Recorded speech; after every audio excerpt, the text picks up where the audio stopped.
Mayores. Gracias, buenos días, gracias por acompañaros. El día de hoy el licenciado Trejo se disculpa, no, por motivos de fuerza mayor no podrá acompañarnos y daremos continuación a los trabajos. Iniciaremos por presentarnos y, y darle la representación que ostentan. Me presento, Sergio Gaitán, de la Coordinación de Dictamen Legislativo. Si gustan presentarse, por favor. ¿Qué tal? Beatriz Espino, asesora de la diputada Argüelles. Cristina Valtierra, asesora de la diputada Aguilar. Luis Carlos Reyes Romero, juez adscrito al Tribunal Mixto Especializado en Violencia de Género. Sí, buenos días. Rocío Landeros, de la Comisión Ejecutiva de Atención a Víctimas. Buenos días, Belén Mendoza, en representación de mi coordinador y la diputada Irlanda Márquez.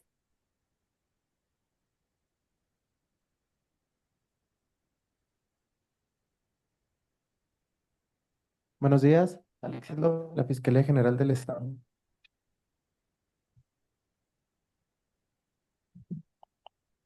Buenos días, Marta Payares López, de la Dirección de Asuntos Penales y Amparo de la Fiscalía General del Estado. Muy buenos días, Sandro Ortiz, del dictamen legislativo. Buenos días, Luis Valderrama, Dictamen Legislativo.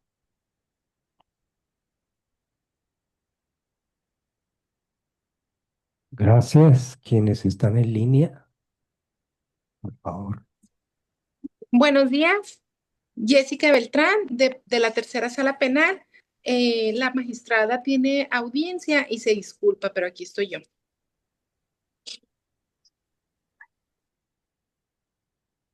Buenos días, Lizeth Bustillos de la Quinta Sala Penal Regional en Ciudad Juárez.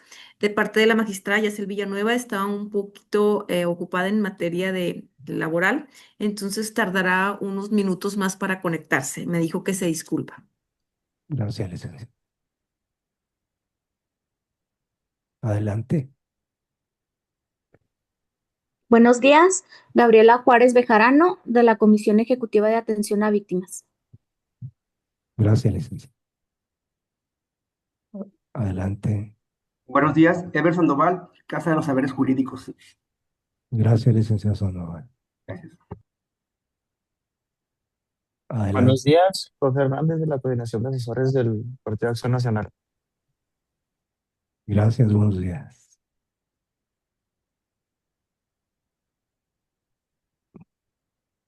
¿Quién más nos acompaña?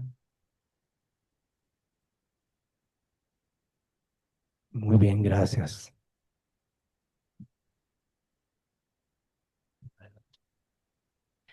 Muy bien.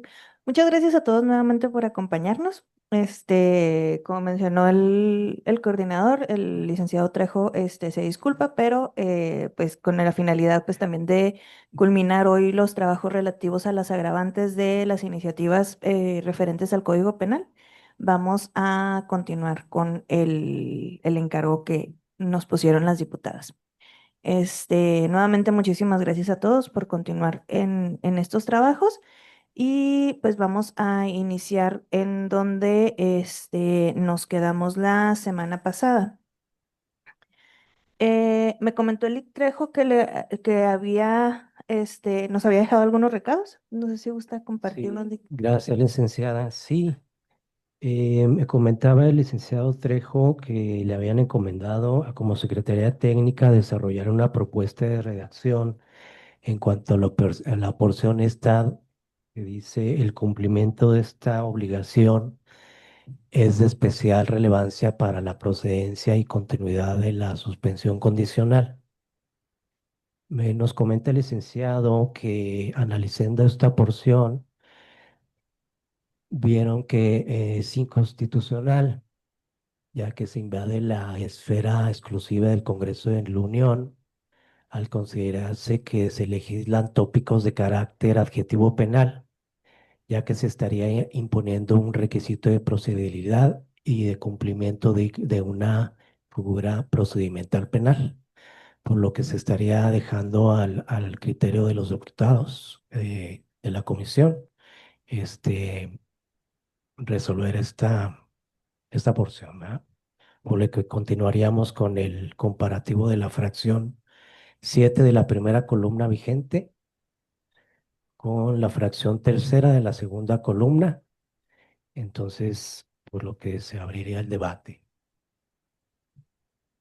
Bien, la fracción 7 del texto vigente señala, por personas con quien la víctima tenga un vínculo matrimonial de parentesco por consanguinidad, afinidad o civil, con quien tenga o haya tenido alguna relación afectiva o sentimental de hecho.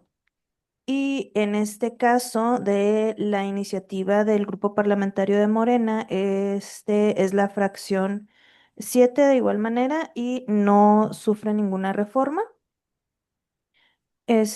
No sé si de parte de la diputada Irlanda tengan algún comentario respecto a esta fracción.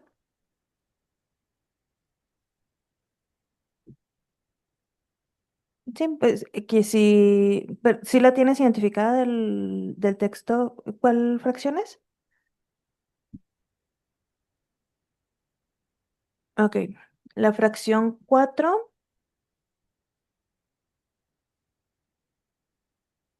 Un poco más arriba, Lick.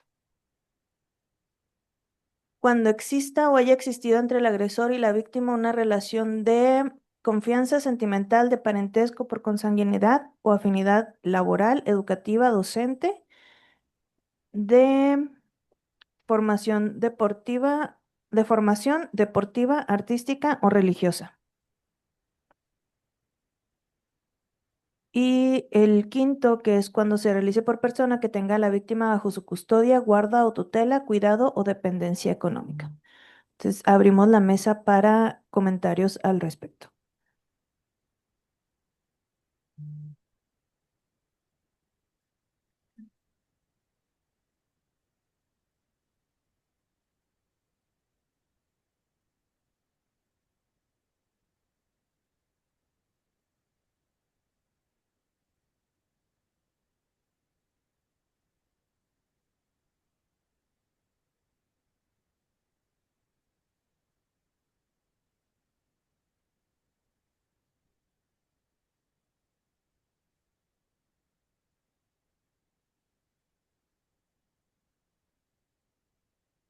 Gracias. Entiendo que atendiendo a lo que ya se ha manejado en esta mesa de análisis, hemos conversado sobre el principio de taxatividad en materia penal y que cuando las circunstancias agravantes se particularizan de una forma tan específica en ocasiones, se suele dejar fuera alguna hipótesis, ¿no? Para que el ámbito protector de esa norma abarque también esa situación de hecho. Y nada más me gustaría conversar sobre la fracción segunda de este artículo 175, que nos dice que se agrava la conducta cuando se quebranta la fe que expresa o tácitamente nace de cualquier relación que inspira confianza y respeto. En esa virtud, em, bueno, pues me parece que el ámbito que protege esta norma como un agravante de la conducta es mucho más amplio y en ese sentido me parece que también se abarcarían las hipótesis de la fracción cuarta. Además de que sería muy,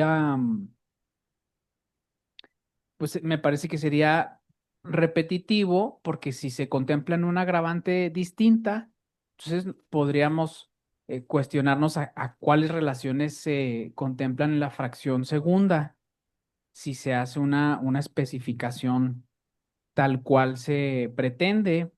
Entonces creo que podría generar también para efectos pragmáticos al momento de operar la norma, creo que podría generar debates doctrinales que considero podrían ser ociosos al tener que estar estableciendo esta diferencia de la fracción segunda con la propuesta, ¿no? Es decir, en un ejercicio de interpretación, se podría sostener que si la fracción segunda no contempla todas estas hipótesis, como lo es un profe que es de educación física o que tiene una maestra, un profesor que está proporcionando un servicio de educativo, etcétera, o deportivo, bueno, pues entonces ¿a qué se refiere la fracción segunda, no?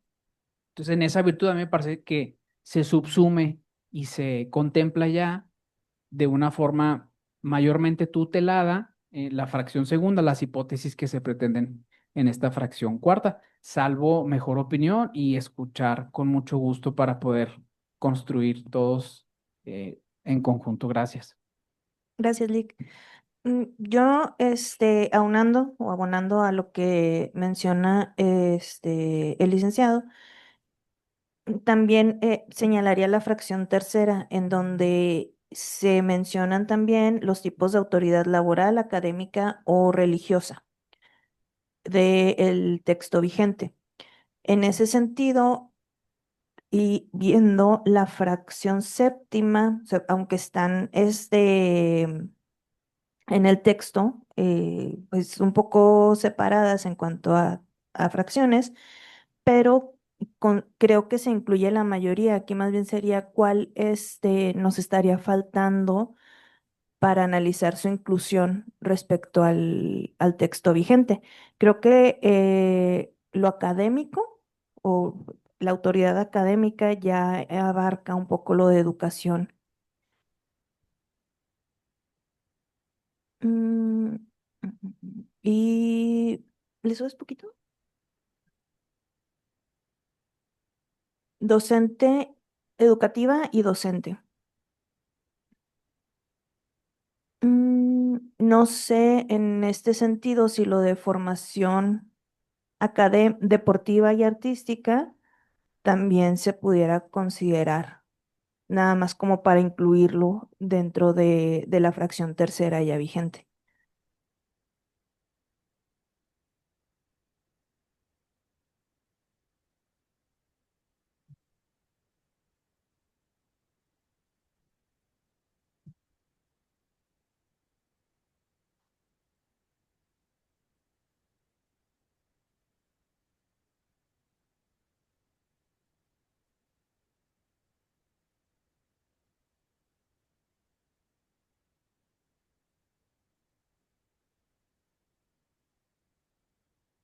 ¿Algún comentario?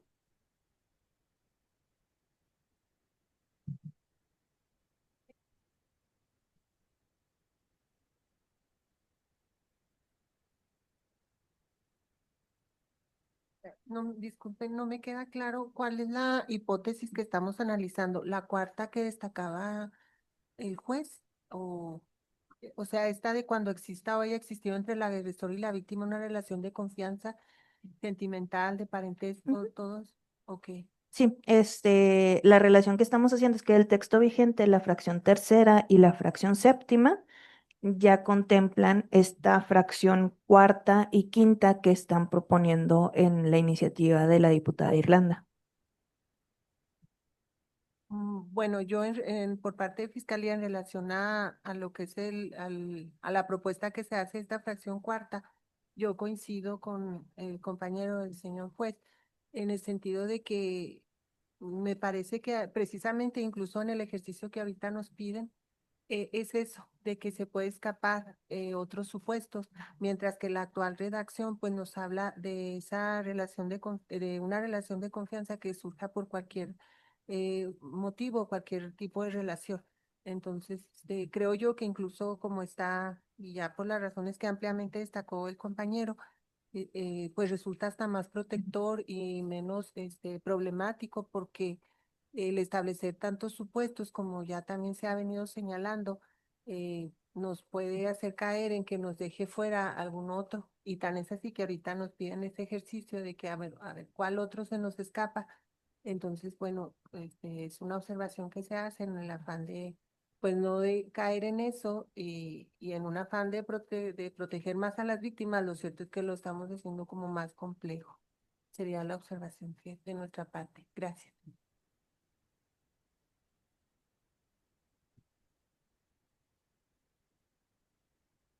Ok. Estamos viendo de la iniciativa de la diputada Irlanda, tenemos la fracción cuarta y quinta. A nuestro punto de vista, la fracción quinta prevé algunas situaciones en las que todavía en la ley vigente no se prevén, como es así, la persona que tenga a la víctima bajo su custodia, guarda, tutela, cuidado o dependencia económica. Salvo su mejor opinión, me parece que esa la podríamos incorporar a la ley vigente, a lo que vendría siendo la fracción, bueno, yo me voy a ir a la fracción séptima, esto para, pues, bueno, sugiero que se impacte en la misma fracción para tener menos fracciones y pues facilitar la aplicación de la norma en su trabajo.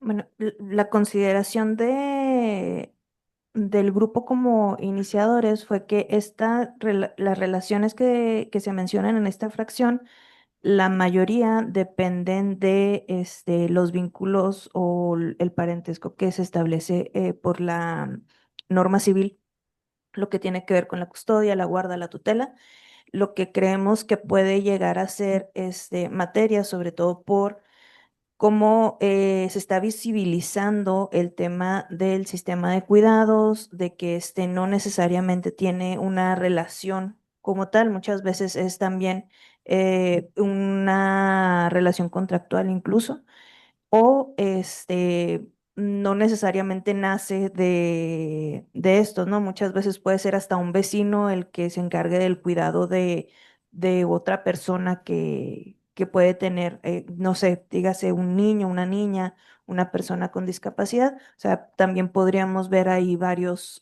supuestos. Probablemente nosotros estaríamos dejando sobre la mesa el incluir en la fracción séptima lo relacionado con los cuidados. Este, pero sí considero que lo que tiene que ver con la custodia, la guarda y la tutela ya está regulado por la norma civil.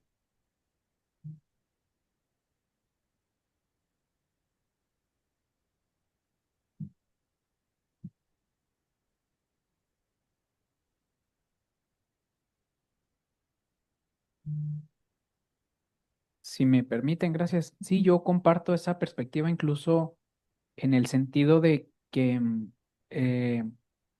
no solo la norma civil, o sea, este misma fracción séptima del 175 como actualmente la encontramos regulada, me parece que también subsume la hipótesis, es decir, esta propuesta de la diputada Irlanda, respetuosamente, sí está bien hecha, no quiero que se malinterprete mi aportación.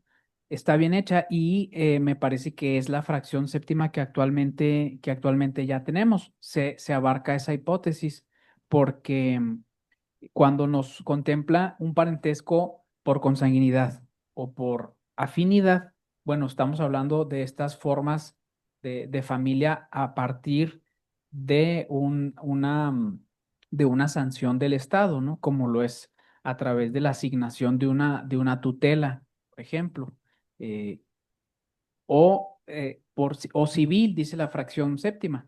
Entonces, también me parece que se contempla el cuidado cuando se trata de un contrato verbalizado, cuando el vecino se le encarga a la niña y es un acuerdo de voluntades en esas condiciones en donde se pacta que el cuidado del niño o de la niña por un lapso de temporalidad va a estar ahí en tal domicilio, ¿no? O sea, al contemplar nuestra actual redacción de la fracción séptima, esta agravante y cuando dice disyuntivamente o civil, dice por consanguinidad, afinidad o civil.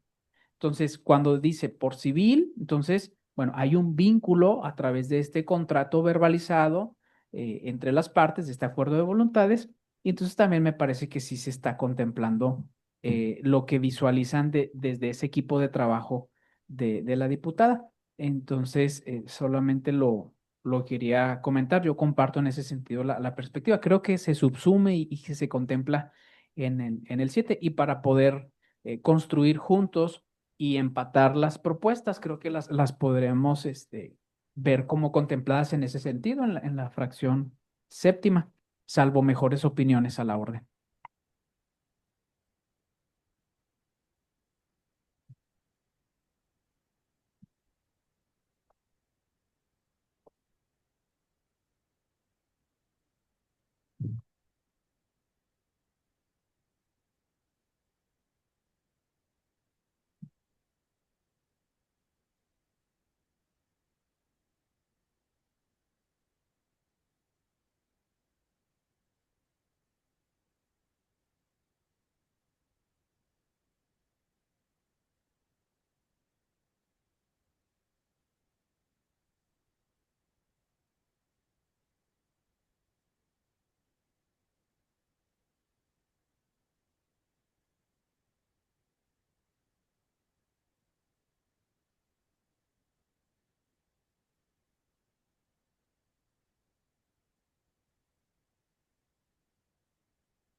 Ok, salvo mejor opinión, nos vamos con ese comentario y dejamos a consideración de las diputadas si gustan ellas modificar en algún otro sentido con la previsión de los apuntes que nos señala el licenciado.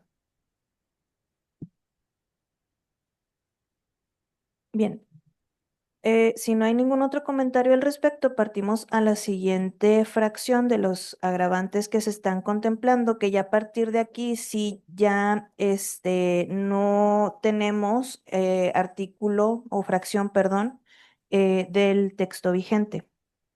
Al respecto, en la iniciativa de la diputada Argüelles, podemos encontrar la fracción 8, que es referente a cuando la víctima se encuentre bajo los efectos de alcohol, fármacos, narcóticos u otras sustancias que deterioren su voluntad o discernimiento. Que en la iniciativa de la diputada Irlanda lo podemos encontrar en la fracción. Sí. Perdón, creo que nada más para tenerlo claro, habíamos quedado con seguir el orden de la otra iniciativa, por lo mismo de que estaba un poco confusa esta, entonces seguir el orden de cómo está en la ley vigente y luego ya nos iríamos a la fracción octava, cuando Sí. la víctima se encuentre, ya que tenemos las mismas, pero estas están como en más, pues en otro orden, pues más difíciles, a lo mejor más confusas, entonces... Igual son las mismas fracciones las que tenemos, creo que nada más una varía, pero entonces si gusta seguir el orden de tu iniciativa. Ok, entonces nada más si me puedes apoyar para ir como descartando las fracciones de la iniciativa de la diputada Irlanda para, o sea, tener la certeza de que sí abarcamos todos los supuestos que ambas iniciativas contemplan. Ok, muy bien. Sí, perfecto. Entonces, nos vamos así. Respecto a la fracción octava, ¿algún comentario, observación?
pasamos a la siguiente.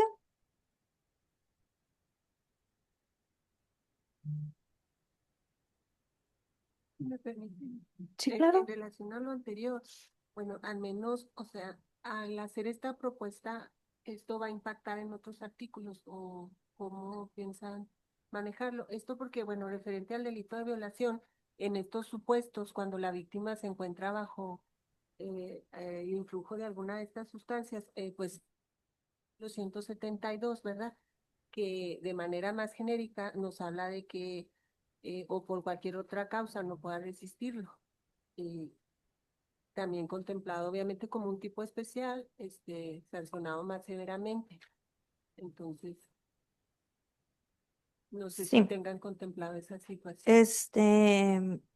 De hecho, fue parte de lo que se analizó, o sea, como nuestro proemio, o el primer párrafo más bien que tenemos en el artículo 175 es que estas agravantes se aplican para ambos delitos, tanto como para abuso como para violación.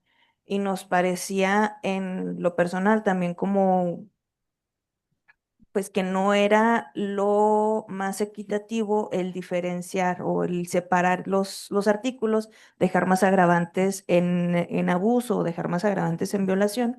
Sí, en relación a su pregunta, sí impactaría.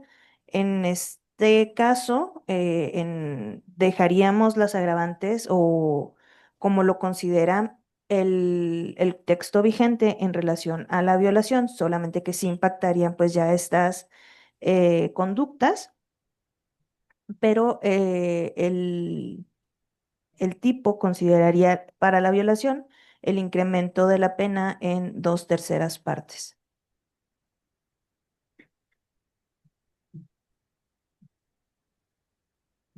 Sí. Sí, yo también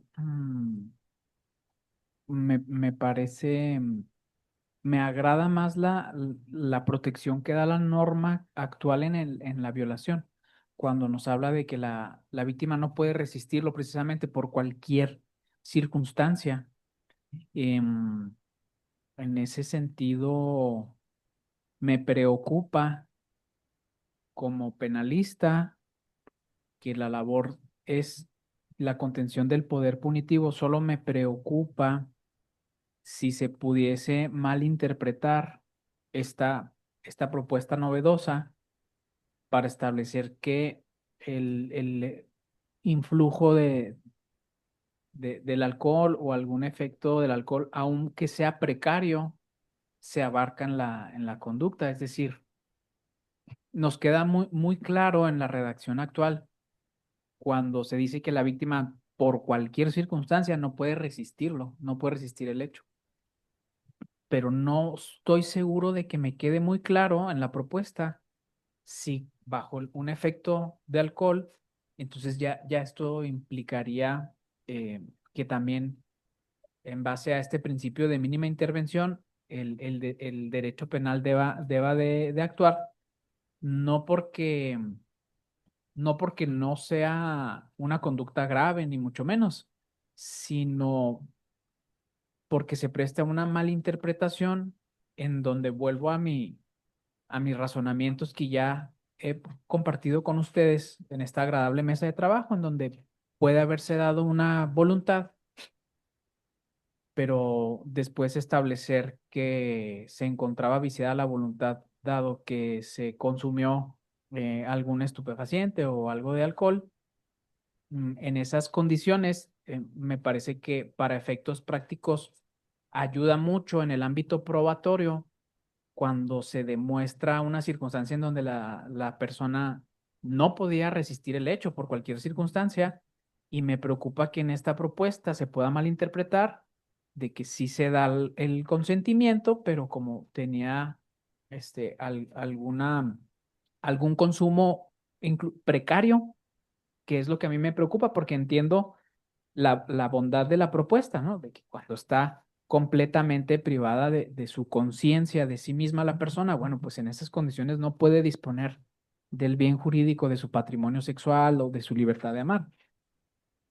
Pero no sé si me expreso respecto de la inquietud que se malinterprete para que con solamente un consumo precario de alcohol, por ejemplo, ya puedan intentar alguna persecución dolosa en contra de alguna persona. No sé si eso eh, pudiese acarrear más problemas de los que se pretenden solucionar. Es una inquietud que solamente lo traigo a colación. Creo que es una hipótesis que válidamente, atendiendo a malas prácticas que en ocasiones hemos visto se dan, pudiera suscitarse. Esa sería mi intervención. Gracias.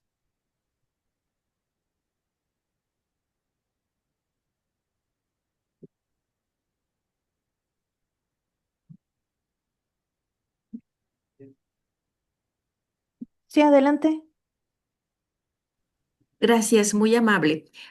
Con respeto, además de lo anterior que comenta el compañero Luis Carlos, que habla de consumo precario, creo que ahí su intención es hablar de las cantidades del consumo de las sustancias que no van a permitir, ¿verdad?, resistir el hecho. Pero abono un poco a ver qué les parece. Si en el tipo penal ya está redactado que por cualquier causa no puede resistir el hecho, al momento de argumentar que ese supuesto se colma y vamos a señalar la causa, por el efecto del alcohol no pudo resistir el hecho, creo que ya no podemos establecerlo como agravante, porque ya es parte del tipo penal,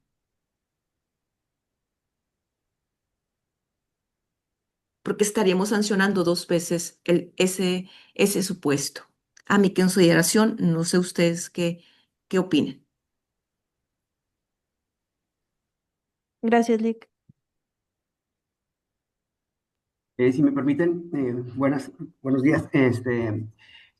Conforme a lo que acaba de mencionar la doctora Lisset, me parece que tiene razón. Y además, pienso también en estos elementos probatorios que de pronto pueden complicar el asunto si se ponen así cuestiones como que muy específicas.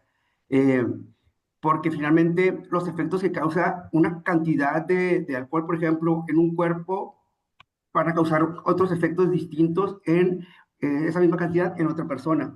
Entonces hay cuestiones periciales que creo que tendrían que definirse, pero ya en el proceso y con la investigación, y no tendríamos que poner estos elementos como que en la descripción típica. Entonces nada más como que si vemos este panorama también, pues me parece que como está la causa que no puede resistirlo, pues ahí ya sería una cuestión, pero de la investigación no tendría que estar en el tipo penal. Gracias. Gracias, Lick. Bueno, socialmente, y nuevamente voy a hablar desde una perspectiva meramente social. Sí consideramos que es más vulnerable una persona que le dieron en contra de su voluntad, tal vez, el uso o incluso con la voluntad, ¿no? De utilizar este tipo de sustancias, el no, o el encontrarse bajo los efectos de fármacos, narcóticos u otra sustancia que la ponga en una condición vulnerable hacia otra persona. Entonces, esa es la principal visión que tiene este texto como un agravante del tipo penal. Y por eso la inclusión. Y como lo mencionan, o sea, probablemente el tema del alcohol conlleva esa duda de qué tanto es mucho o qué tanto vulnera el poder decir yo estoy de acuerdo o no estoy de acuerdo o me impulsó, ¿no?, a tener como esa conducta, pero también el hecho de que lo tengamos como, pues tal vez algún escudo o protección para las personas que puedan llegar a abusar de otra persona, pues también pues considerarlo, ¿no?, dentro de esta situación. Porque vemos muchas cuestiones, o sea, creo que la compañera de Seabe no me dejará mentir, en donde sí es la cuestión de que estaba en la fiesta, tomé, tal vez se me pasaron las copas, o sea, lo puedo incluso yo llegar a admitir, pero eso no te da derecho a ti de vulnerar mi cuerpo, vulnerar lo que yo deseaba en ese momento, sin incluso entrar en el tema de los fármacos o los narcóticos. Entonces, Entiendo las cuestiones que dicen, sin embargo, pues sí creo que va a ser un tema que vamos a dejar para posteriores consideraciones con las legisladoras. Adelante, licenciado. Si me permite, totalmente de acuerdo con lo que mencionan. Creo que esa preocupación real de proteger a las víctimas, ¿no? Y sobre todo para mandar un mensaje, estoy totalmente convencido que la iniciativa no solamente es para sancionar, sino para mandar un mensaje de prevención. Y estoy totalmente de acuerdo con lo que mencionan. Lo que en todo caso, me, me, me parece a mí que es difícil, pues, al menos que lo establezca así aquí como un agravante, eh, decir, bueno, la víctima se encuentra bajo efectos de alcohol, fármacos narcóticos, como que, pues, ya sería cuestión quizá en el caso concreto y conforme a lo que se pueda probar en el juicio, si efectivamente eso generó la vulnerabilidad a la que se refiere, ¿no? Que sí haya afectado su voluntad, es que finalmente pues ahí son temas quizá que a lo mejor sí necesitamos orientación de psiquiatras, psicólogos que nos puedan decir realmente cuánto podría ser, pero ya será materia de juicio. Pero eh, bien, o sea, a mí me parece muy, muy bien esta intención y no es con la intención, la manifestación pues no es para evitar que esto se contemple, sino al contrario, estamos de acuerdo, pero que se haga de una manera que no vaya a generar después problemas en la práctica y que no se pueda sancionar lo que se pretendía. Sería todo. Gracias. Muchas gracias. Híjole, que se va a hacer el trabajo de Trejo por no haber venido. Ni modo, me toca. Y creo que también otro punto que va a quedar para consideración de apoyo, más bien dicho, de la Secretaría Técnica es en cuanto al artículo 172, como lo comentaba la compañera, en el tema de la violación, para no llegar a afectar pues, este otro delito y las sanciones que ya se prevén en el artículo en consideración. Pero aunando a la discusión, aquí sí tenemos contemplados los estupefacientes y psicotrópicos en el mismo y no en el caso de abuso. Entonces, tal vez ahí es donde tenemos que hacer el enroque de estos artículos. ¿Algún otro comentario al respecto?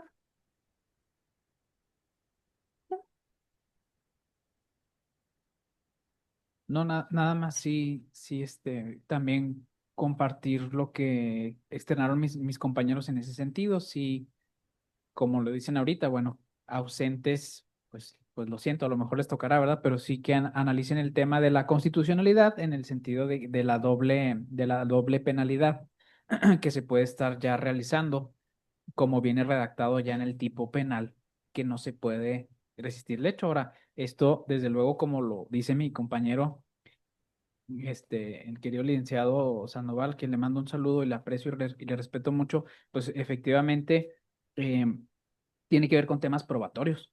O sea, va a provocar también un efecto en el tema de la operación del dispositivo, va a provocar una problemática el establecerlo como tal, y lo que a contrario sensu sí nos deja muy claro el tipo ya básico. No lo podía resistir la víctima.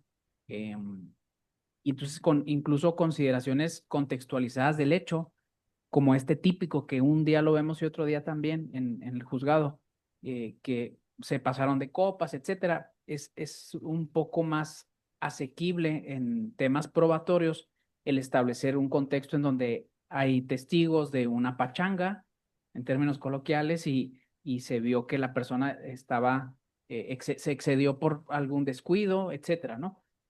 Cosa que creo que sí nos metería en problemáticas probatorias cuando se dice que hay una afectación de algún alcohol o estupefaciente. Nada más también abonar a esa postura. Gracias.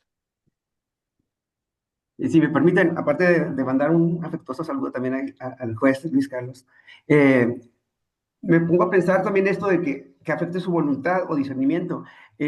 Pondría, por ejemplo, en el supuesto que la víctima, bajo el influjo de estas sustancias o alguna de ellas, eh, accediera. Y ahí también sería como que muy difícil para quien después se le impute esto, decir, es que pues, ella quiso, Eh, sí, había tomado, yo también había tomado, o sea, son cuestiones que complicarían muchísimo, muchísimo esto en un juicio, la verdad.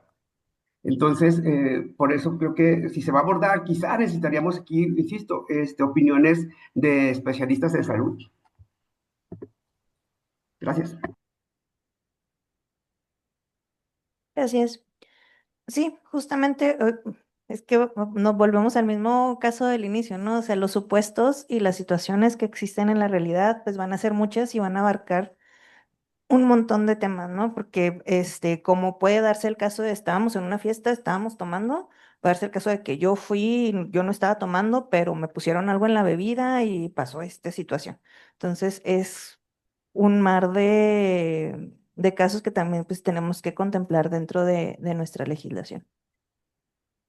Bien, si no hay otra, anotación al respecto de la fracción octava, pobrecito del Ictrejo. Pasamos a la fracción novena.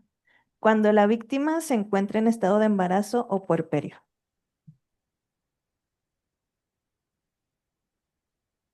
Sí, la consideración de esta fracción pues es referente a la vulnerabilidad que tienen las mujeres cuando se encuentran en este estado, ¿no? Tanto física, anímicamente, emocionalmente, y cómo esto puede llegar a afectar, pues también la salud física, emocional de la persona. Entonces, por eso se está contemplando como un agravante dentro del tipo de abuso. ¿Comentarios al respecto? Eh, por mi parte, no podría estar más que de acuerdo. Sobre todo. Eso es todo. Muy bien, pasamos entonces a la fracción décima. Cuando se cometa contra personas por su orientación sexual, identidad de género o expresión de género. Sí, que pues también es un tema que tenemos pendiente con la comunidad, o sea, en materia de igualdad, sobre todo por los temas que tienen que ver con el 12 la prohibición de las terapias de conversión, que es pues una realidad que se vive dentro de la comunidad y por eso también es la inclusión. ¿Comentarios al respecto? Bien, de acuerdo y necesario. Sí, me parece muy bien también. Excelente, muchísimas gracias.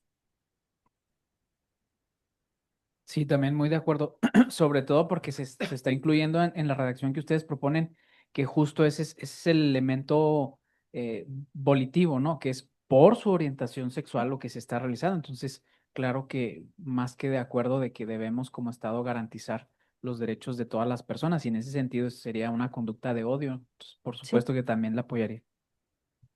excelente, muchas gracias. Bienvenida, magistrada. Muy bien, pasamos entonces a la fracción onceava, cuando la víctima se encuentre en estado de indefensión.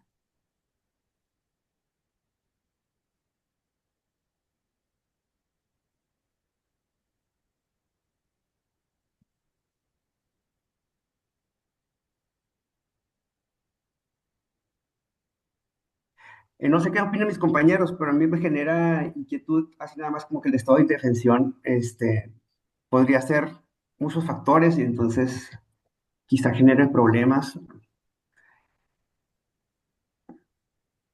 porque, porque estaría una persona en estado de indefensión por su edad o porque el otro está armado, no sé, quizá, no sé qué tan atinado sería esto.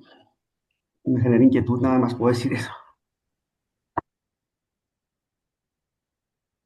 Sí, yo no quisiera sonar repetitivo, pero bueno, en ocasiones, pues, a lo mejor entre más elemental o básico, bueno, me explico mejor, ¿verdad? Y también creo que ya se contempla en la redacción cuando decimos que no puede resistir el hecho. ¿Por qué no? ¿Por qué circunstancia no podría resistir el hecho? Me parece que cuando en la afortunada redacción con la que ya contamos, se contempla esa protección para una persona que tiene ese estado de indefensión. Mm, Menores de edad, por supuesto, ya los tenemos contemplados. em, Personas en estado de vulnerabilidad que en esas condiciones están vulnerables, también creo que se contemplan cuando por cualquier circunstancia no pueden resistir la conducta. Entonces también me parece que sí lo estamos contemplando desde la legislación con la redacción que actualmente ya tenemos, aunado a los problemas tanto argumentativos como probatorios mm, que podría acarrear el tener que acreditar en esta agravante cuando ya se acreditó en el tipo penal que por cualquier circunstancia no podía resistir el hecho por el estado de vulnerabilidad. Creo que al momento en que ahora damos la carga a la prueba para que acredite el estado de indefensión, pues se estaría remitiendo a las pruebas que ya fueron desahogadas y que permitieron corroborar la hipótesis de que la persona no podía resistir el hecho. En ese sentido, aplaudo, reitero, las bonanzas de estas propuestas. Me parece que las podemos empatar en subsumirlas o establecer que ya se contempla alguna, en el particular esta ya se contempla. Sería mi intervención, gracias. Adelante, magistrada. Gracias, Lick. Muchas gracias.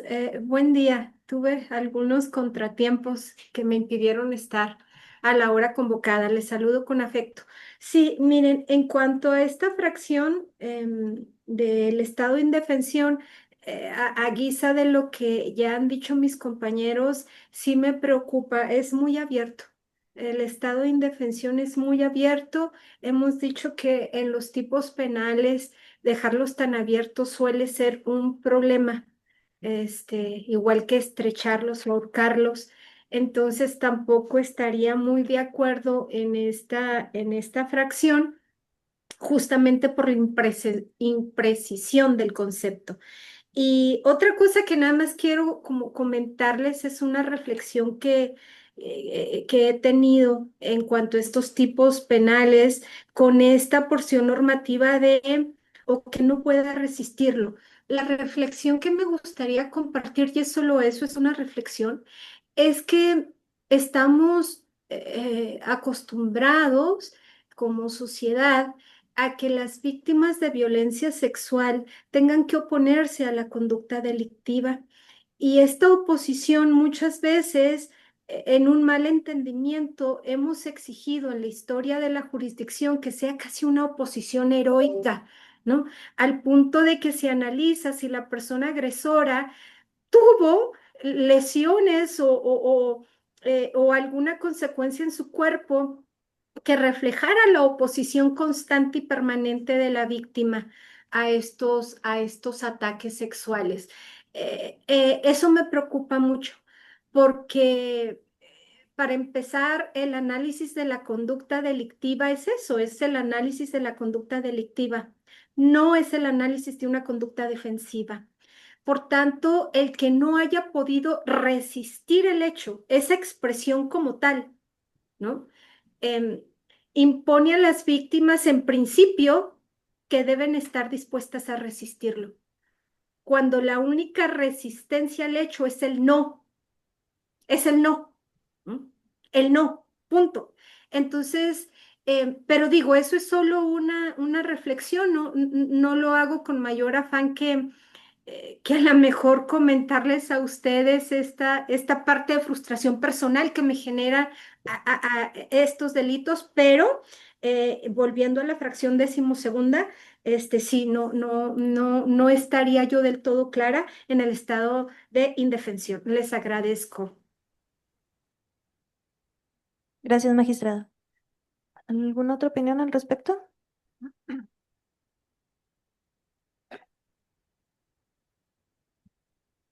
Entonces, si me permiten, es que al escuchar a la magistrada, ya no quiero que digan el tipo penal que por cualquier causa para resistirlo. Me voló la cabeza con este comentario.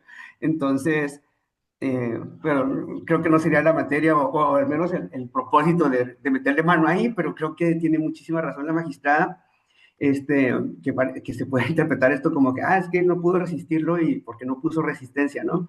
Y vemos muchas veces en las víctimas esto que lo expresan y que me quedé en shock, y a veces es difícil de comprender para quien ha vivido una experiencia así, que me quedé en shock es, no, ni siquiera entiendo lo que estaba pasando, no grité, no hice nada, pareciera que hasta dio su consentimiento, pero es porque estaba en shock, es una cuestión bien compleja en estos delitos. Y por eso creo que sí tenemos que tener mucha claridad para después no entorpecer las cosas que impidan un verdadero acceso a la justicia cuando están estos elementos que pudieran con intención buena definir las situaciones en las que ocurren estas agresiones, pero que al final de cuentas pues no llevan a la posibilidad de acreditarlas en un proceso. Entonces, eh, pues nada más como que sí destacar esto y después si hay el momento, la oportunidad de ver qué pasa con esto, que no pueda resistirlo, porque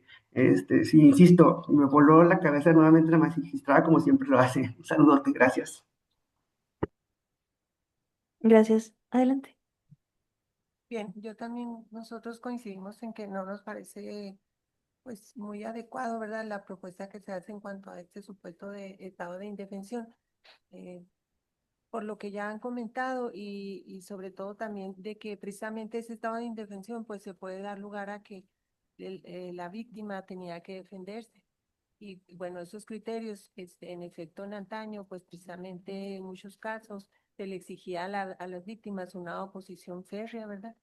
Entonces, pero se han venido superando afortunadamente. Entonces, si ahorita estamos, si bien el 172 establece cualquier causa que no pueda resistirla y vemos ahorita lo ilógico, lo absurdo, ¿verdad? Que nos parece esa redacción. Entonces, no vaya a ser que ahora, en esta propuesta que hacemos ahorita en la actualidad, volvamos a repetir lo que ahorita de alguna manera vemos censurable, ¿verdad? Y que los criterios ya han cambiado precisamente y como lo destacó la magistrada, en efecto, pues basta un no y no esa oposición, o sea, no una defensa por parte de las víctimas. Gracias. Muy bien, muchas gracias. Ok, yo lo dejaría entonces únicamente para hacer esta relación tal vez con el artículo 174 que nos habla justamente como lo mencionaba el licenciado sobre las personas menores de 14 años o que no tengan la capacidad de comprender el significado del hecho o que por cualquier causa no pueda resistirlo, ¿no? O sea, que podamos aquí tal vez hacer este cierre de la pinza hablando, por ejemplo, de personas adultas mayores, de personas con discapacidad, ya habla de personas menores de 14 años, o sea, todos estos supuestos que tal vez nos dejan más en claro como una situación de vulnerabilidad, más que el hecho de la indefensión, ¿no? O el estado de indefensión. No sé qué les parezca para que en las consideraciones sí nos hagan ese señalamiento explícito de la consideración de la mesa y porque no lo consideran adecuado ya al momento de tenerlo como un agravante.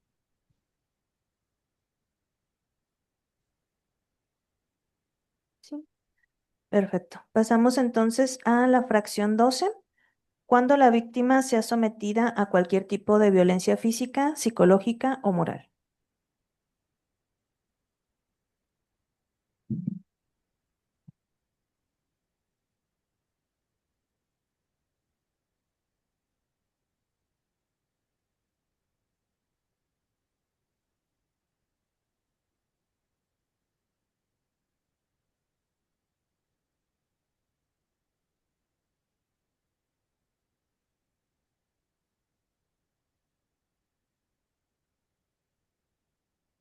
Bueno, también nada más recordar el actual artículo 173 en su párrafo segundo, que nos señala si se hiciere uso de violencia física o moral, la pena prevista se aumentará en una mitad.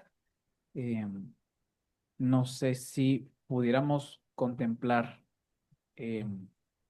la agravante como ya contemplada o ya establecida, o se estaría suprimiendo esta porción y se quedaría en esta otra, cómo se manejaría, pero sí nada más visualizar que ya lo tenemos por ahí regulado en el segundo párrafo, el 173. Sí, con la redacción que se estaría proponiendo, esta porción normativa se pasaría como un agravante, dentro del texto, ya no quedaría considerado dentro del artículo 173. Sí, se derogaría del artículo inicial. Pero una pregunta entonces, la intención aquí es básicamente como que agravar más el uso de la violencia, ¿no? O sea, porque antes era una mitad y aquí serían hasta dos terceras partes, o cómo quedaría el tema ahí. Más que esa intención, que todas las agravantes queden consideradas dentro Ah, del mismo texto. ok, ok. Bien, gracias. Sí, pues ya en ese sentido, pues no, mm, pues sí, sería un poco complicado tal vez el hacer esta diferencia, ¿no? Entre la violencia o la intervención de más personas, o creemos que es más, proporcional el que quede incluido dentro de las agravantes.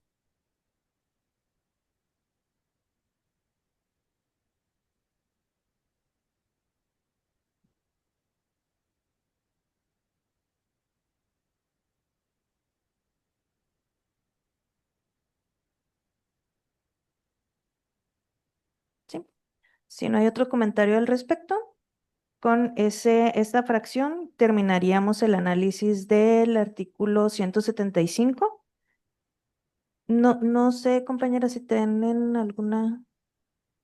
No, de hecho, en la mía sí seguiría siendo artículo 175. Meto lo que es el párrafo, el último párrafo, a las sanciones se les impondrá un cumplimiento, una reparación integral. La iniciativa de la diputada Irlanda se metió dentro del artículo 175. Sin embargo, sigue siendo el mismo párrafo que se contempla en la otra iniciativa, pero igual pues se puede mantener el análisis de cómo organizarlo y de su redacción. Lo mismo. Muy bien, perfecto. Sería el artículo que en la iniciativa de la diputada Argüelles se contempla como 175 bis, que habla sobre las sanciones establecidas en los artículos 171, 172, 173, 174 y 175. Se impondrá al sujeto activo el cumplimiento de la reparación integral del daño, que deberá incluir, entre otras medidas establecidas en la Ley General de Víctimas, la atención psicológica especializada para la víctima hasta su total recuperación, haciendo la vinculación directa con la normativa general.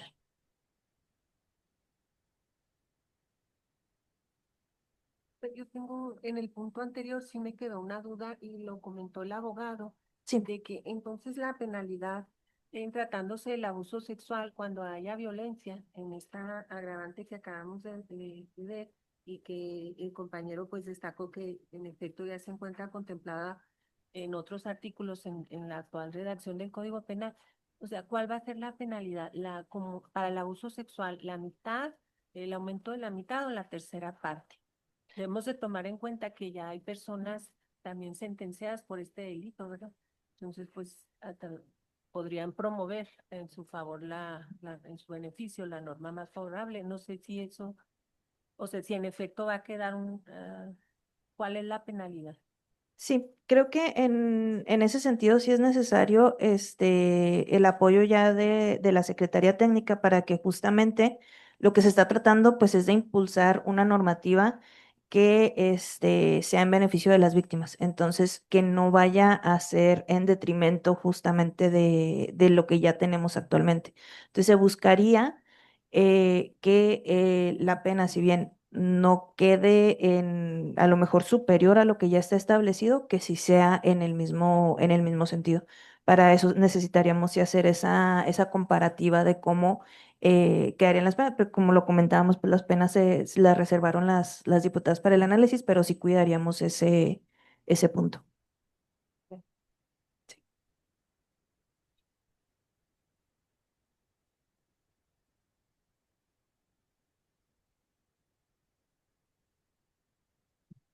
Muy bien. Entonces, sobre el 175 bis, ¿no hay ningún comentario?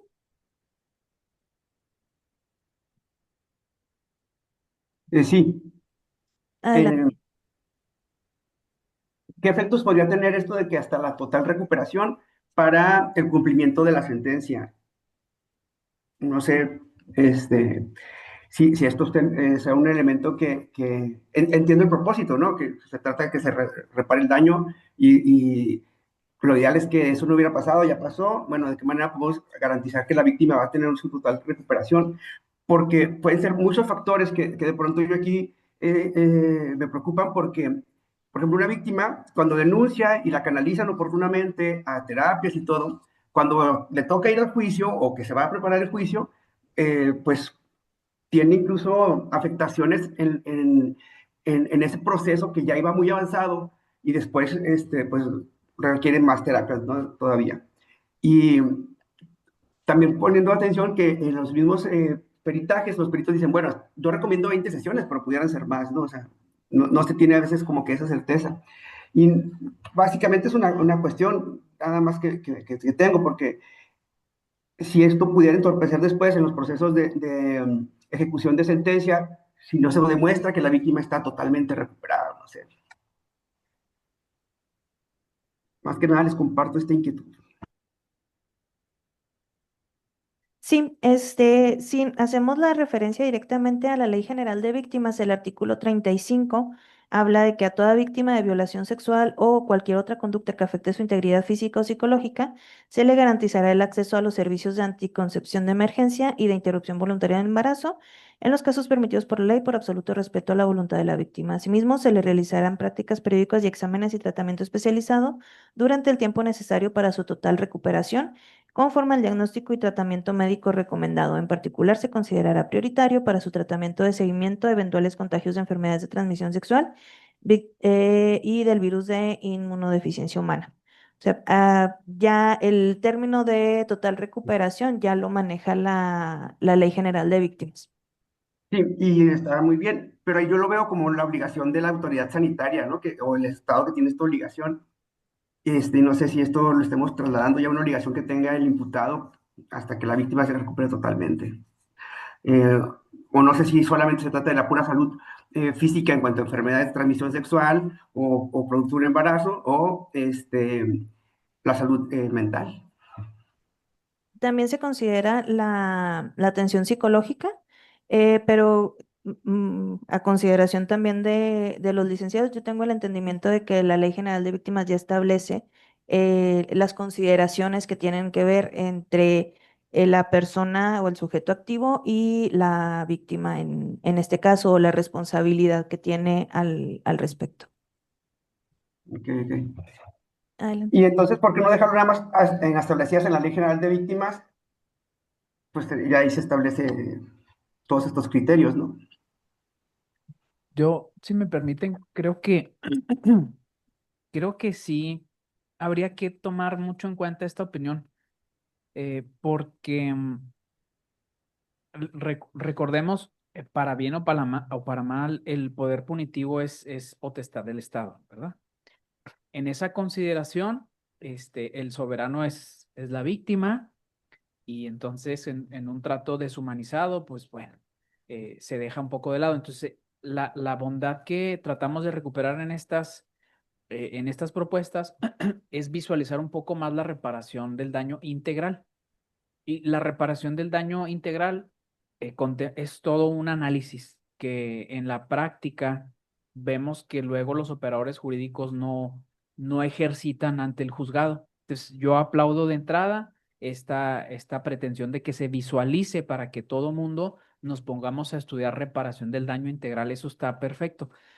No obstante, sí creo que hay que tomar en cuenta en la redacción ya del catálogo de delitos que se está pretendiendo, porque creo que sí puede provocar algunos temas o algunas problemáticas a la hora de operarlo otra vez, justo en la etapa de ejecución.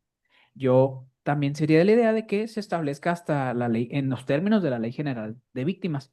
Y entonces, ya que los abogados que ejercitan la acción penal, pues que se pongan a estudiar qué es la reparación integral del daño, ¿no? Que ya se pongan a estudiarlo en los términos de la Ley General de Víctimas, entre otros dispositivos. Pero si taxativamente les decimos, que la condena va a ser de tanto a tanto de prisión y adicionalmente, la reparación integral del daño y la atención psicológica especializada a la víctima hasta su total recuperación, ya al momento de la ejecución de la sentencia, em, creo que va a provocar algunas dificultades, ¿no? Recordemos que es un sistema funcional ahorita nuestro sistema de justicia penal, incluso en la etapa de ejecución, al momento de acceder a algún tipo de derecho, algún tipo de beneficio, incluso preliberacional, un requisito sine qua non es, por ejemplo, la cuantificación de la reparación del daño y haber pagado la reparación del daño.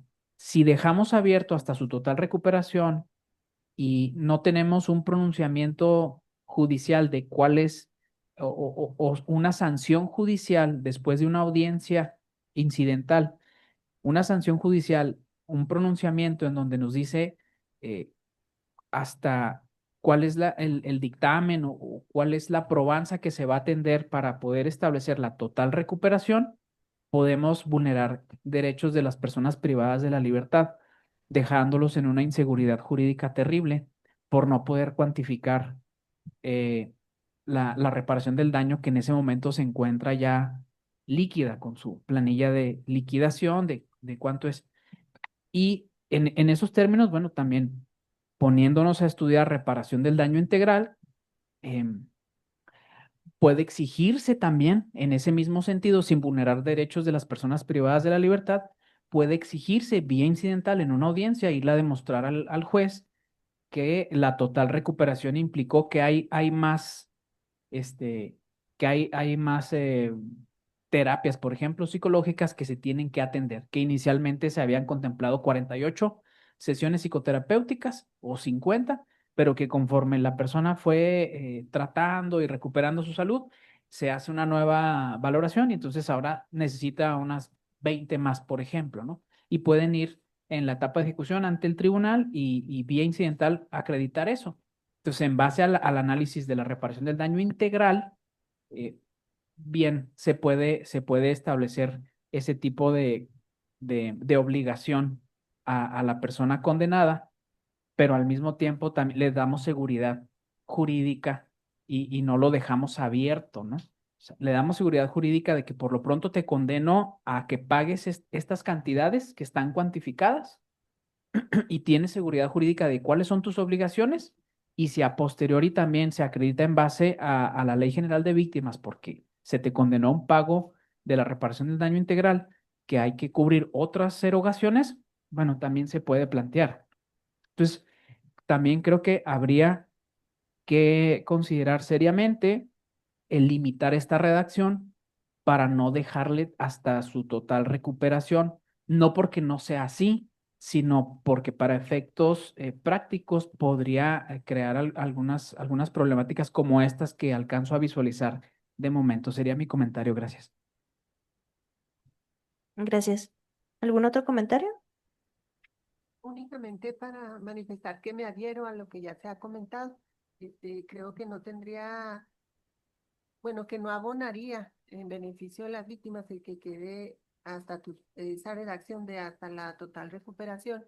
Sin embargo, sí, pues que se haga una remisión a la Ley General de Víctimas al ser un derecho fundamental y que como lo destaca pues en efecto muchas veces a los operadores se pasa por alto, sin embargo pues ya está establecido pues desde la Constitución, la Ley General de Víctimas, entre otros ordenamientos y también por la Corte, ¿verdad? Entonces esto lo hará visible y hará que el operador en efecto pues atienda a abocarse, ¿verdad? A su estudio y para en efecto observar eso cuando tenga un caso. Gracias. Muy bien.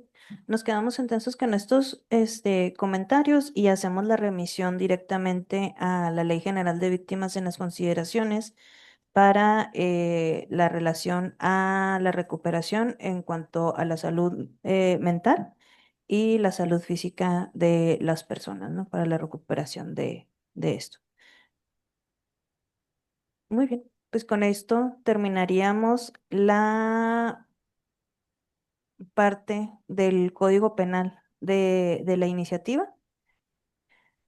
Y salvo alguna otra instrucción de las diputadas o que la Secretaría Técnica nos tenga alguna recomendación, estaríamos iniciando con otro tema en la siguiente mesa, que se les haría llegar en tiempo y forma para que puedan tener el análisis previo de los temas que vayan a corresponder. Nuevamente, pues les agradezco mucho. El día de mañana estaríamos en tiempos para presentarles a las diputadas las conclusiones que la mesa llegó al respecto de estos temas. Y ya uno que habíamos concluido también el primer tema que analizamos. Entonces, para que ya vayan saliendo nuestros pendientes y puedo que podamos ir concluyendo también con los siguientes temas que tenemos ahí.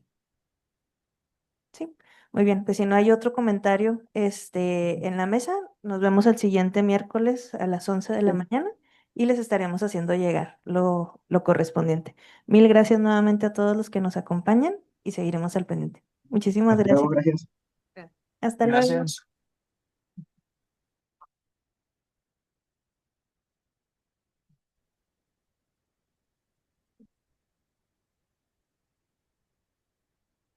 Muchas gracias a todos.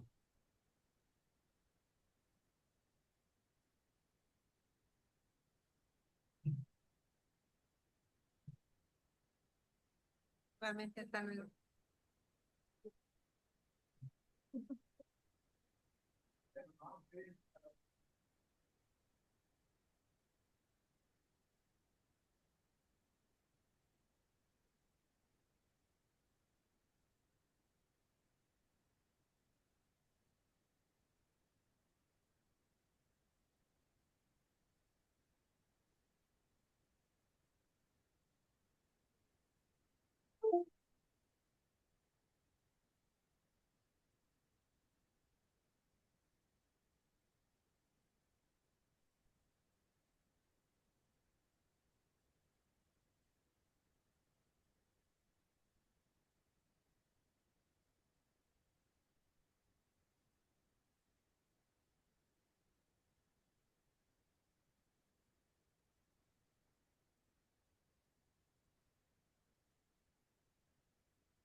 No, está muy bonito.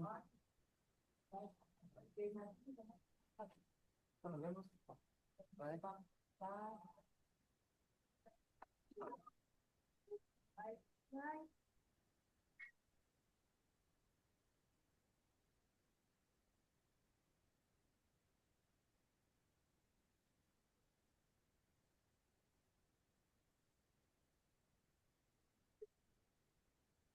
Gracias. No, muchas gracias a ustedes.